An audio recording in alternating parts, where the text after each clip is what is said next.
I was looking at my movie collection recently because I have a bunch of discs and I saw The Missing Links and I thought to myself, man, I liked this movie as a kid.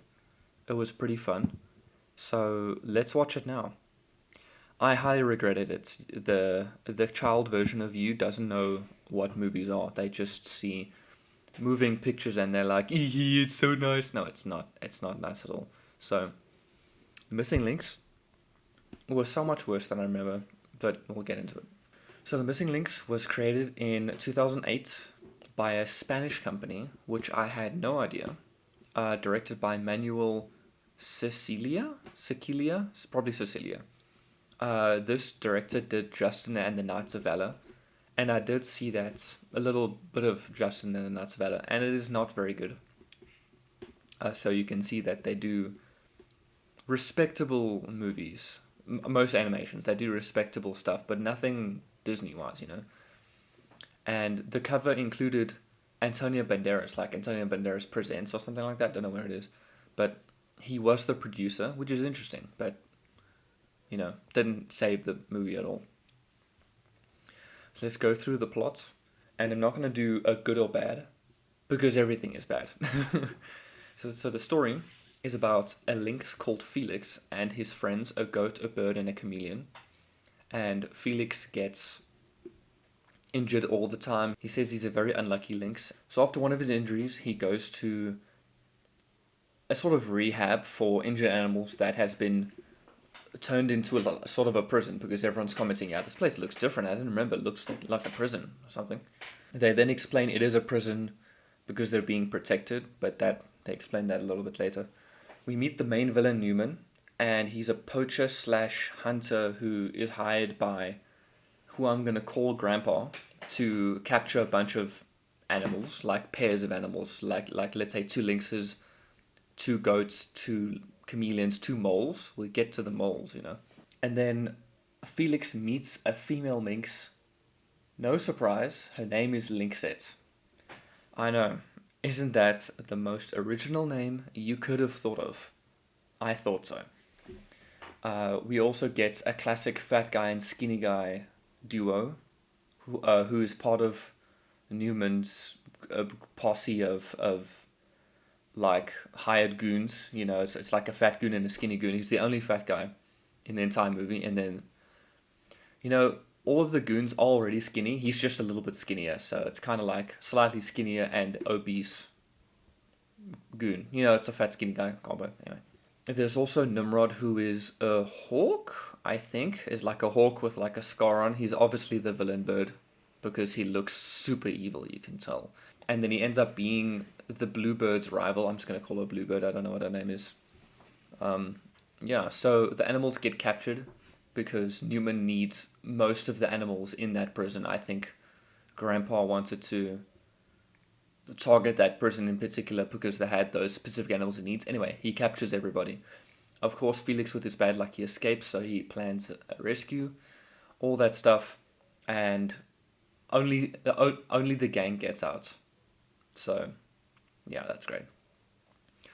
Just a annoying thing that I found: the cars were driving away from the prison, and then Bluebird takes a few minutes to fly back to the prison from the cars and gets chased by the hawk guy and all that. And then as soon as she sets the alarm, hey, we just got captured, then she teleports back to the cars, which have gone further away by the time she got back. Anyway, that's not how like time travel works, but we're just gonna ignore that. So the hunter guy, Newman, he is an ace shot because he snipes Lynxette once with a dart pistol from his helicopter onto the trucks. So that's a dope shot. I was like, damn, he just can't miss, huh? So it's revealed once Lynxette gets to the ship that Grandpa wants to collect animals for his private collection, almost like a Noah's Ark. He wants to save all the endangered species and put them on an island. Basically, his whole plan. And Lynxette throughout the movie tells him that that's not how that works. It's rather good to be kind of on the verge of extinction than be locked up. You know what I mean? So also, it's actually funny. Grandpa says, I know only one way to do things big, and he reveals like a basketball court sized collection of balloons, of trees and rocks, but it is all a cargo bay first, and then the platforms flip over, and then the balloons inflate themselves. That probably cost a couple $100,000 to all set up to just explain. Oh, this is just a representation of what the island will look like. So complete fucking idiot, but whatever. Also, he can speak to animals. I know. He says it's a secret, but immediately explains how it happened anyway, because why not? So in this universe, children can talk to animals, and they lose the power when they grow up, which they really could have explored that a little bit more with kids, but that's fine, you know. And he just didn't lose the power when he grew up, and people thought he was insane. So yeah, but he used his abilities to get rich, I guess. And funny story, my CD jumped a bunch, and it skipped all the way to the ship sinking. And then I had to backtrack. I actually found the rest of the movie on YouTube. The whole movie is on YouTube, by the way. I don't recommend you watch it. And it's just all of them getting to the boat, and then getting onto the boat, and Felix and the hunter have like a little standoff, and the hunter blows up something in the ship, and the ship starts sinking, and then Felix uses his bad luck to annihilate the hunter, because of course that's how you use bad luck in movies. Alright, so once the ship is sinking, then the Lynx couple gets a sunset shot, and then the chameleon ruins everything because he's also very annoying. And then we get a time jump to reveal the Lynx's baby, which is very typical, but it works. It's like, oh, everyone has a happy ending, which is cool. So in terms of character and their like the whole gang getting past all their troubles and woes, Felix realizes that his luck isn't actually so much bad luck. He's just clumsy. I think and hope that that's the thing. But in the end, he still falls down onto his baby and kills him. Now I'm joking. That's not what happens. I'm joking. The chameleon struggles with his camouflage ability. Like he says, he's very rusty, but then uses it more at the end of the movie, and stops being so paranoid. I think the bird has an injured wing, for most of the movie, and then heals up and fights the other eagle guy, and that's it. The bird doesn't really have anything significant going on. The goat, the most annoying character. Oh shit. The most annoying character I think I've ever seen in a movie is just. She has nothing going on. She's just an absolute beast, and jumps over stuff everywhere and kicks the shit out of everybody. Does parkour. She's just an animal. Animal. She just does not give a shit.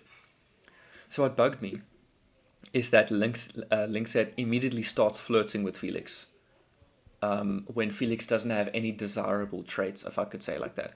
I know they're the last Lynxes out there, but maybe give Felix a little bit of bravery and show that he's a leader with Lynxhead in front of him, because I know Felix does go all brave mode and start rescuing her, but right away she does start flirting with him. So maybe give him a little bit of kindness, but he's just clumsy. That's all you see, and then Lynxhead starts flirting with him. So not a very compelling romance, but it's fine.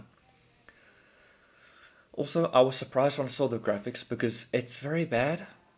This movie was released in 2008, and it looks like it was out of the 90s, like in Toy Story era. And I know 3D animation is the thing, but you can't compare this to WALL-E and Kung Fu Panda in the same year, okay? The voice acting sounds super cliche and sarcastic, and I understand the original movie is in Spanish, so the lip syncing was out and all those things, but it sounded like the kiddie YouTube narration, you know what I mean? The sound effects are bad, the music didn't stand out, but I must give it to them. Some parts are clever, like the black pins in the beginning representing the dead animals without even explaining that.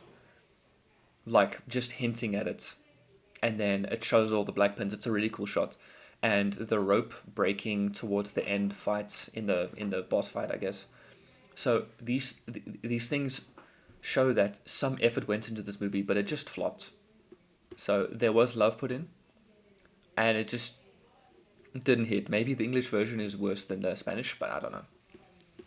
Also, I think it's funny that at the end, the fat skinny pair trying to rescue the other goons, caused the other goons to sink their life raft because the skinny and fat duo is so bad at their job. I think that was funny. Okay, so I rate this movie 5 out of 10.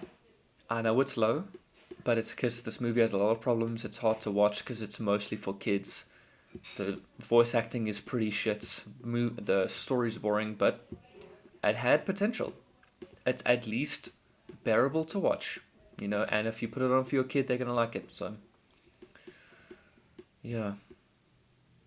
Anyway, so it just shows that nostalgia can't save a movie, because if it's just crap, it's crap. Not saying this movie is crap at all. This is not the worst movie I've ever seen.